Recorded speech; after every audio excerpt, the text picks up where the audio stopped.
itu seringkali aparat penegak hukum ini itu menjadi agak gamang ya gitu. Kalau misalnya tekanan sosial itu menjadi sangat kuat. Ada satu rumah ibadah ya, ada satu gereja, tidak boleh di satu lingkungan, tidak dibolehkan. Nanti gereja itu pindah di ruko. Nanti dipermasalahkan juga.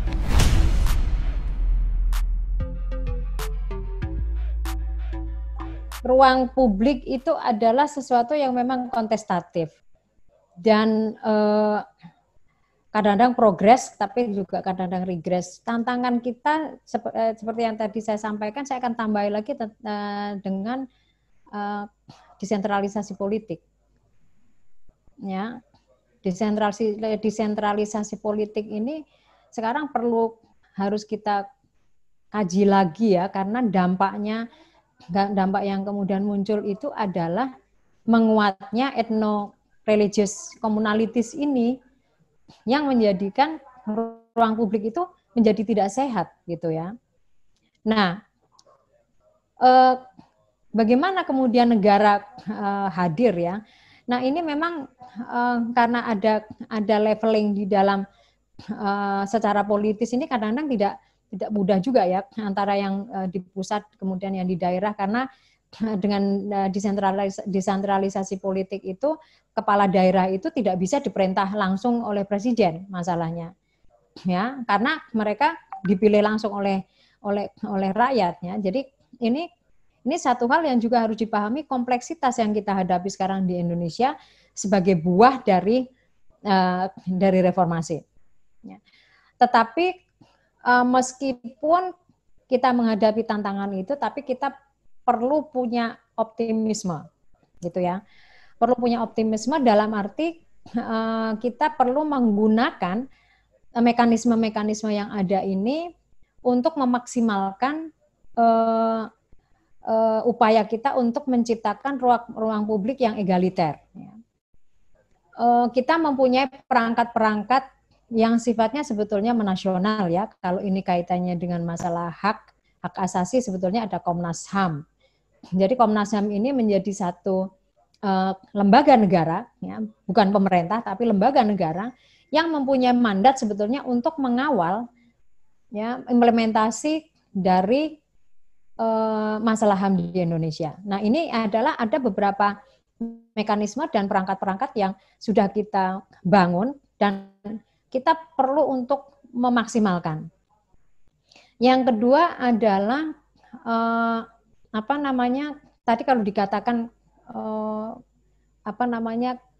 perangkat itu tidak terlalu kuat ya, itu memang kadang-kadang saya tidak mengatakan kita, tapi aparat penegak hukum pun sebetulnya juga mengalami kendala ya. Kami mendengarkan juga dari Kapolri misalnya, ketika terjadi ketegangan antar kelompok yang itu basisnya adalah masalah agama, apakah secara internal ataukah secara eksternal, itu seringkali aparat penegak hukum ini itu menjadi agak gamang ya gitu. Kalau misalnya tekanan sosial itu menjadi sangat kuat.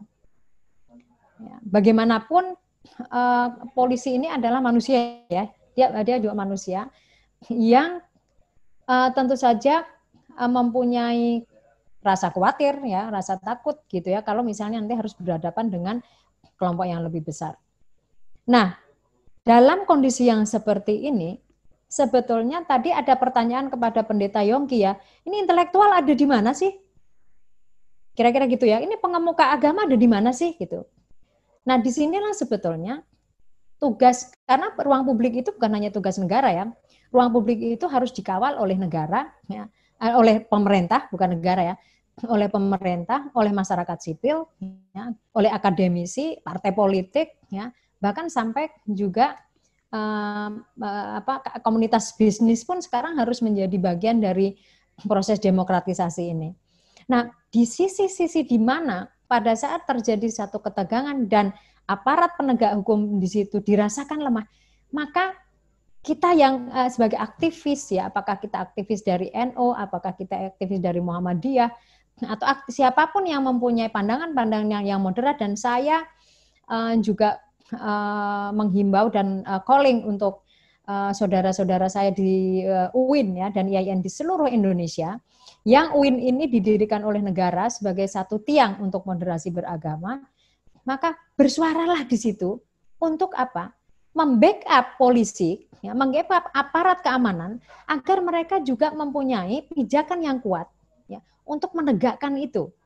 Karena bagaimanapun selalu Pak polisi mengatakan, Bu, saya ini nggak berani, Bu. Gitu. Karena apa? Saya nggak ada yang di belakang saya, yang di sebelah sana banyak sekali. Gitu. Nah inilah maka peran masyarakat sipil ya, saya menggarisbawahi tadi, memang intelektual dan tokoh-tokoh agama itu mesti harus ada di belakang itu. Karena bagaimanapun intelektual dan juga para aktivis ini adalah mereka termasuk dari duty bearer dari right holder seseorang ini. Bersuaralah ya bahwa ini di dalam Islam misalnya kalau itu ketegangannya bahwa itu dalam Islam kita mempunyai satu pandangan-pandangan yang sangat moderat dan sangat suportif terhadap keberadaan dari saudara-saudara kita ya, yang lainnya. Kadang saya ini merasa sedih ya. Sedihnya itu begini nih.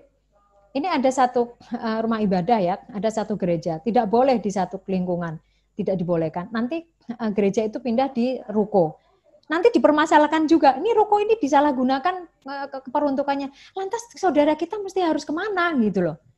Iya kan? Ini kan sebagai sesuatu yang, nah disitulah sebetulnya kita sebagai seorang organik intellectuals, ya, kita sebagai seorang organik aktivis, itu mesti bersuara di situ. Saya seringkali terus lantas mereka mesti harus kemana gitu. Ya sudahlah kalau misalnya di komunitas itu tidak boleh, kemudian saudara-saudara kita menyewa atau membeli ruko di situ yang memang tidak ada komunitasnya, ya sudah selesai gitu. Terus mau disuruh di mana gitu? Karena ini kan negara ini warga negara gitu Pak Pendeta Yonggi. Jadi saya kadang-kadang harus bersifat kritis kepada teman-teman di dalam Islam itu bahwa ya sudahlah kalau misalnya Anda merasa bahwa itu belum nyaman Anda ada di lingkungan itu ada satu rumah ibadah ya. Kemudian itu berpindah ke ruko, yang ruko itu kan biasanya kan tidak ada komunitas ya. Tetapi jangan kemudian juga dipermasalahkan. Sudah selesai gitu loh. Nah, ini memang kita harus bersuara dan suara itu mesti harus dari dalam. Karena apa? Karena yang paling secure suara itu adalah dari dalam. Nah itu Bang siapa tadi ya dari UIN Sumatera Utara, Bu. Sumatera Utara ya, ya, Pak Hasan ya, Bang Hasan, ini tugas kita Bang di UIN untuk bisa menjadi pilar dari moderasi ini dan juga menjadi tanggung jawab dari UIN dan IAIN sebetulnya untuk kita memberikan edukasi kepada masyarakat Muslim gitu ya, agar nilai-nilai eksklusivitas ini pelan-pelan kita bisa konversikan menjadi etika-etika publik yang kita kontribusikan. Ya, kita kemudian ke arah bagaimana terbentuknya nilai-nilai yang itu adalah menjadi kalimatus sawa dari kita semuanya.